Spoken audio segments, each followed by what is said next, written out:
कहानी शुरू होती है उस दिन से जब मक्का के लोग अपने बच्चों के नाम अपने बुतों पर रख रहे थे। हजरत अब्दुल मुत्तलिब खामोशी से आगे बढ़ते हैं। उनकी गोद में दोनों जहां के आका मोहम्मद सल्लल्लाहु अलैहि वसल्लम। जैसे ही उन्होंने नाम पुकारा मोहम्मद, भीड़ में सरगोशियां शुरू हो गईं। ये कैसा नाम है? इसका मतलब क्या है? हमारे बुतों जैसा नहीं। तभी भीड़ में से एक आवाज उठती है, मोहम्मद, यानी तारीफ के काबिल। और फिर हर तरफ एक ही नारा, मोहम्मद मोहम्मद। बीबी आमिना रहमतुल्लाह अलैहा अपने बेटे को देखकर कहती हैं, जब मैंने उसे गोद में लिया लगा जैसे मेरा हर गम मिट गया। उसका चेहरा चांद की तरह चमक रहा था। उसकी आंखों में ऐसा सुकून था जो मैंने कभी न देखा। मक्का की वादी में खुशियां फैल चुकी थी। कबीला बनी साद की औरतें जो हर साल मक्का आती थीं, बच्चों को दूध पिलाने और पालने के लिए इस साल भी पहुंची। उनमें थी बीबी हलीमा, भूखी प्यासी थकी हुई। उनके साथ एक बूढ़ी ऊंटनी और दुबला गधा। सफर इतना सख्त था कि गधा बार बार लड़खड़ाता और ऊंटनी के थनों में दूध की एक बूंद तक न बची थी। बीबी हलीमा के बच्चे के लिए भी दूध न निकलता था। बीबी हलीमा कहती है, हम सबसे पीछे रह गए थे। किसी के पास अच्छे ऊंट थे, किसी के पास तंदुरुस्त गद्दे। हमारी सवारी थक चुकी थी और हम भूख प्यास से कमजोर हो चुके थे। जब सब औरतें बच्चों की तलाश में निकलती हैं तो उन्हें पता चलता है कि अब्दुल्लाह का एक यतीम बेटा है। लेकिन सब कहते, यतीम बच्चे से हमें क्या मिलेगा, उसकी माँ गरीब है। इस तरह सब औरतें किसी ऐसे बच्चे को लेने से कतराती थी जिनके बाप ना हो। लेकिन हमारे प्यारे नब्बी किसी आम औरत के घर भला कैसे परवरिश पा सकते थे? उनके लिए अल्लाह ने किसी खास को ही चुना था और वह थी बीबी हलीमा, जिनकी किस्मत पर यह जमीन और आसमान आज तक रश्क करते हैं। बीबी हलीमा और उनके शौहर हारिस ने भी सोचा था कि यतीम बच्चा लेने से हाथ खाली रहेंगे। मगर जब सब औरतें अपने अपने बच्चे ले चुकी और उनके हिस्से में कुछ न आया, फिर बीबी हलीमा ने अपने शौहर से कहा, चलो उस बच्चे को ही ले लेते हैं, शायद इसी में हमारी बरकत हो। हारिस ने कहा, हाँ क्यों नहीं, शायद यही बच्चा हमारे नसीब बदल दे।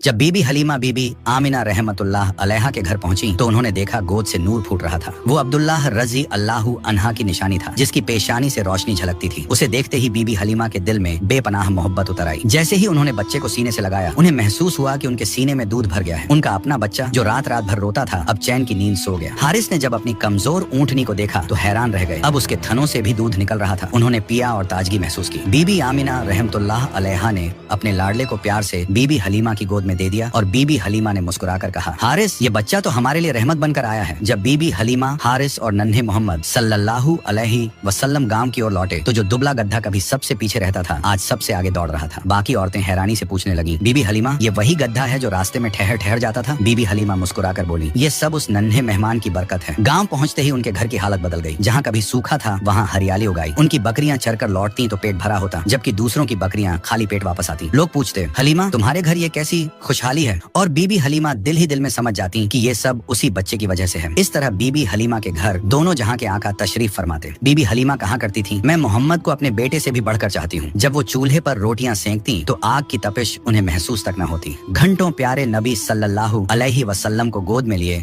उनके चेहरे की रौनक देखती रहती और सोचती कि उनका घर जन्नत बन गया है। मुझे इस बच्चे ने कभी कोई तकलीफ ना दी, बल्कि मेरी हर तकलीफें इसने दूर कर दी। वक्त गुजरता रहा और प्यारे नबी सल्लल्लाहु अलैहि वसल्लम अब करीब 3 साल के हो चुके थे। एक दिन उन्होंने अम्मा हलीमा से पूछा, अम्मा, मेरे भाई रोज कहाँ जाते हैं? बीबी हलीमा ने कहा, मेरे शहजादे, मेरे जिगर के टुकड़े, वो बकरियां चराने जाते हैं। नबी सल्लल्लाहु अलैहि वसल्लम ने फरमाया, मेरा भी दिल चाहता है कि मैं उनके साथ जाऊं। बीबी हलीमा बोली, मेरे प्यारे बेटे, तुम बहुत नाजुक हो, मुझे डर लगता है कहीं आपको यह धूप परेशान न करे। मैं आपको तकलीफ में नहीं देख सकती। मगर जब प्यारे नबी सल्लल्लाहु अलैहि वसल्लम ने बार बार कहा तो आखिरकार अम्मा हलीमा ने इजाजत दे दी। हालांकि उनका दिल अब भी फिक्रमंद था। इस तरह अल्लाह के प्यारे हबीब नबी सल्लल्लाहु अलैहि वसल्लम बकरियों को लेकर जंगल की तरफ जाने लगे और इसी तरह 4-5 दिन गुजर गए।